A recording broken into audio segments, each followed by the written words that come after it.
The worst motorcycle deaths ever. Duane Allman.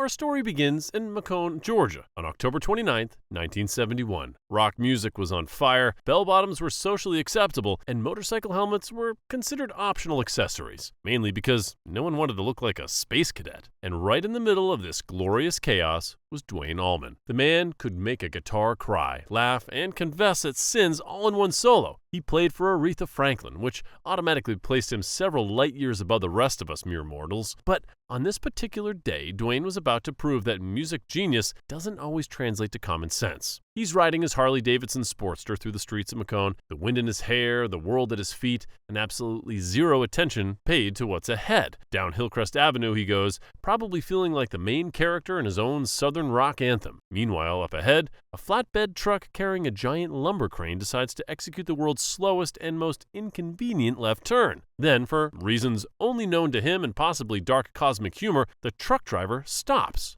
Right there, in the intersection. No warning, no subtle brake lights, just stop. Duane, now staring down at a surprise truck in the middle of his lane, reacts the way any terrified rider might. He swerves hard left. Unfortunately, this maneuver puts him directly in line with the crane's weight ball. Cue the slow-motion physics lesson. He launches into the air, while his Harley, clearly not done making its point, bounces, flips, and lands squarely on him. Then, as if to really drive home this message, it drags him nearly 90 feet down the road. It's brutal, tragic, and if it weren't so real, you'd swear it was a deleted scene from a slapstick movie that went way too far. When paramedics arrive, Duane actually looks okay, just a few cuts and bruises, nothing dramatic. The real damage, though, is happening inside. His organs had apparently decided to form a demolition derby. He's rushed to the hospital, and surgeons do everything they can, but the odds are stacked. By that evening, Duane Allman is gone. 24 years old, the man who made guitars sing left the world in the same dramatic way he lived. Loud, fast, and unforgettable. And somewhere in heaven, we can only hope he's wearing a helmet this time. Barry Oakley. Here's where the story gets really weird. Just about a year later, on November 11th, 1972, Barry Oakley, bassist from the same Allman Brothers band and Duane's bandmate, was riding his motorcycle in Macon, Georgia. Yes, Macon again. And yes, this is starting to feel less like coincidence and more like the city of Macon had declared a war on motorcyclists. In fact, this accident happened just 3 blocks from where Duane Allman crashed. 3 blocks. That's not bad luck. That's a pattern. Barry wasn't exactly speeding like a maniac. He was just making a sharp turn. Something people do every day. Except this time, his motorcycle apparently had other plans. It swerved, made contact with a city bus, and that was that. Just 3 blocks away from where Duane met his end. 3 blocks. You could practically see the crash site from the other. At this point, calling it a coincidence feels like calling a shark bite unfortunate timing. He didn't die right away, though. Barry reportedly walked it off for a bit, refusing medical treatment because, well, rock stars have that trademark "I'm fine" confidence. 3 hours later, he wasn't fine. A fractured skull took his life at just 24 years old, the exact same age as Duane when he died. 2 bandmates, same band, same city, same vehicle, same age. It's not a pattern anymore. It's a cursed Mad Libs. Renzo Pasolini and Jarno Saarinen. Now, let's jump to May 20th, 1973, and the Italian Grand Prix at Monza. This is where professional motorcycle racing meets Murphy's Law.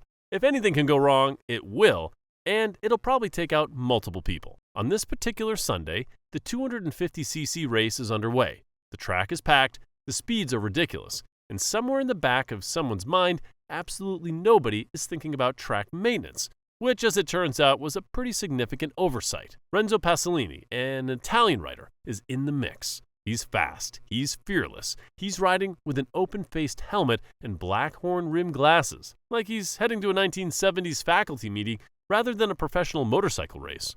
Renzo is having a good day, then he's not having a good day. His bike hits something on the track, possibly oil from another motorcycle, possibly a mechanical failure. Possibly just the universe decided it was time. His Harley-Davidson skids out at around 220 kilometers per hour. That's about 140 miles per hour for those keeping score at home.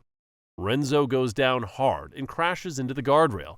He's immediately killed. The impact is so violent that his motorcycle loses its tank and saddle, dumping fuel all over the place, which immediately catches fire. But wait, there's more. You see Jarno Saarinen, another incredibly talented Finnish rider, is right behind him.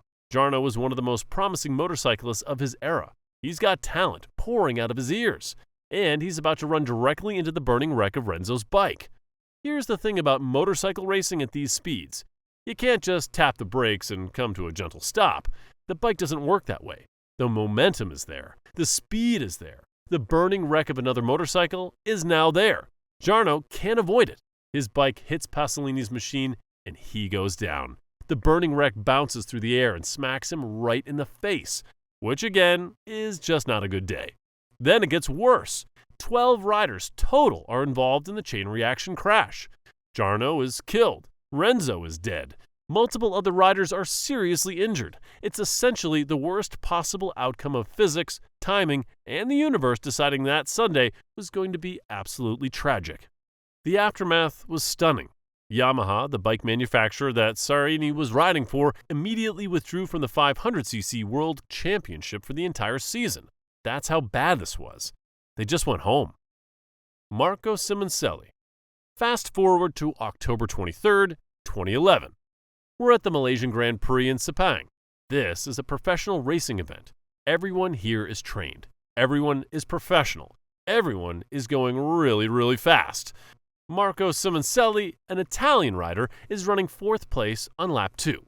He's in the mix. He's competitive. He's got a bright future ahead of him. And then his rear end decides to let go. This is called a low slide crash. The rear wheel loses traction and the bike goes down. Normally the rider slides away to safety and the bike goes in another direction. It's a routine crash. Happens all the time in motorcycle racing. You get back up, you check your bike, you go out for the next session. It's annoying, not fatal. But here's where the universe decided to get creative. As Marco's bike is sliding across the track in the normal way that motorcycles do after a low-side crash, the tires somehow never actually lift off the pavement.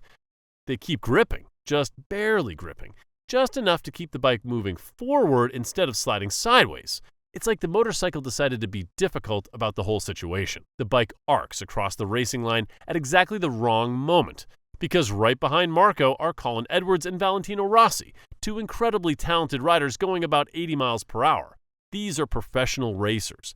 These are people who can make an impossible maneuver. They see Marco's bike. They see the crash happening. They start trying to avoid it, but it's turn 11 at the limit of the track. You can't just swerve like you're going into a grocery store parking lot. Colin Edwards hits the fallen rider at full speed. Then Valentino Rossi hits him at full speed. That's 2 bikes and 2 riders at combined velocity smashing into one person who is now lying on the track. Marco Simoncelli suffered massive trauma to the head, neck, and chest. He suffered cardiac arrest. Medical teams worked on him for 45 minutes, but he died. Diego Corrales. On May 7, 2007, Las Vegas, Diego Corrales, a former 2-division boxing world champion, was having exactly the kind of day you would expect from a former champion to have. He's riding a brand new 2007 Suzuki GSX-R 1000 motorcycle. It's a beautiful bike. It's a fast bike. It's exactly the kind of motorcycle you give to someone who has 1 week of street riding experience and a confidence level that could only be described as dangerous. Now, Diego Corrales was an incredible fighter. He had fought his way to the World Championships. He had knocked out opponents with tremendous skill. But there's a key difference between skill in the boxing ring and skill on a motorcycle. One of them doesn't require you to understand traffic laws. Diego was about to learn this distinction the hard way. He's driving on Fort Apache Road in Las Vegas, heading home. The problem is that Diego decided his motorcycle really needed to experience what 100 miles per hour felt like on a surface street. We're talking street racing speeds on a road with normal traffic. What could possibly go wrong? Everything. Everything could go wrong. And it did. Diego attempted to pass a Honda Accord. As he was passing, he saw a Mercedes coming in the opposite direction. This is what we call, in the traffic business, a bad situation that's about to become worse. Diego realized he was committed to a pass that wasn't going to work. So, he did what anyone in that situation would do. He slammed on the brakes. The motorcycle's front tire has a lot of work to do in a panic brake situation. It has to slow the entire bike, the rider, and the momentum of about 1,000 pounds of motorcycle. Diego's tire made a heroic skid mark on the pavement. Then the bike did what physics demanded it to do. It lost control. The motorcycle struck the rear of the Honda. Diego was launched from the bike. He flew more than 100 feet through the air, which sounds like it should come with some kind of accomplishment medal, except it doesn't, because he was traveling at an uncontrolled velocity. He landed in the path of the Mercedes, which hit him, which is the point where bad luck becomes instant fatality. Police later said Diego was going over 100 miles per hour, had only been licensed to ride street motorcycles for about a year, and essentially proved that boxing championship titles don't translate to street motorcycle experience. He was 29 years old. His wife was 6 months pregnant with their child, and all of this happened on the same date as one of his greatest boxing victories 4 years prior. The universe's timing was absolutely merciless. Luc Bourdon. On May 29, 2008, and Luc Bourdon, a young defenseman for the Vancouver Canucks professional hockey team, was riding his motorcycle on a winding 2-lane road. He was 21 years old. He was at the peak of physical fitness. He had helped Canada win gold medals at World Junior Hockey Championships. He had his entire professional career in front of him. He also had his motorcycle license for exactly 2 weeks. And he had purchased the motorcycle just 2 days before the accident. Now, I don't know if you've ever met someone who got something that they really, really wanted, but Luc Bourdon had apparently decided that the best way to celebrate getting a motorcycle was to immediately ignore every single safety recommendation ever made about motorcycles. 2 days, people, 2 days of ownership. The road between Lamaque and Chipang was winding. It's narrow. It's a 2-lane country road. It's also incredibly windy that day. And here's the thing about new motorcycle riders. They have absolutely no idea how wind affects a motorcycle. They have no experience with what a gust feels like. They have no instinct for how to correct for it. Luc was about to get a crash course in all of that, literally. Luc's bike veered into the opposite lane, and in that opposite lane, traveling in the other direction, was a tractor-trailer, a full-size transport truck. This is the kind of vehicle that doesn't slow down for motorcycles. This is the kind of vehicle that the motorcycle loses to every single time. The impact was head-on. The motorcycle didn't stand a chance. The truck driver did everything in his power to avoid the collision, but you can't miss a motorcycle that's suddenly in your lane at highway speeds. The impact killed Luc Bourdon instantly. He was 21 years old. He had 2 weeks of motorcycle experience. He had 2 days of motorcycle ownership, and he had zero awareness of his limitations. The RCMP investigators said that the wind might have played a role. I would argue that being a brand new rider with zero street experience on a motorcycle you'd brought 2 days ago might play a slightly larger role. But sure, let's blame the wind. Butch Laswell. March 10, 1996, Mesquite, Nevada. Outside the Oasis Hotel and Casino, stunt rider Butch Laswell was about to attempt something that seemed like a good idea in his head. But physics was going to have a very different opinion. Butch was a professional daredevil. He had set world records for motorcycle jumps. He had appeared on television. He was famous in the stunt community. He was also like most extreme sports athletes, operating under the assumption that he was basically invincible. This is usually fine until it isn't. And March 10, 1996, was the isn't moment. Butch's plan was to jump his Honda CR500 motorcycle over a 38-foot high pedestrian bridge. That's roughly the height of a 3-story building. For reference, most professional motorcycle jumpers do jumps that are maybe 30 or 40 feet long. Butch was planning on launching upward, not forward. Different physics, significantly more complicated. He drove up the ramp at high speed. The motorcycle became airborne. Butch reached the apex of his jump, and then the wind took over. Here's the thing about wind at altitude. It's stronger. Butch was pushed off course mid-flight. His trajectory changed. What was supposed to be a controlled landing on the other side of the bridge became an uncontrolled descent into a parking lot.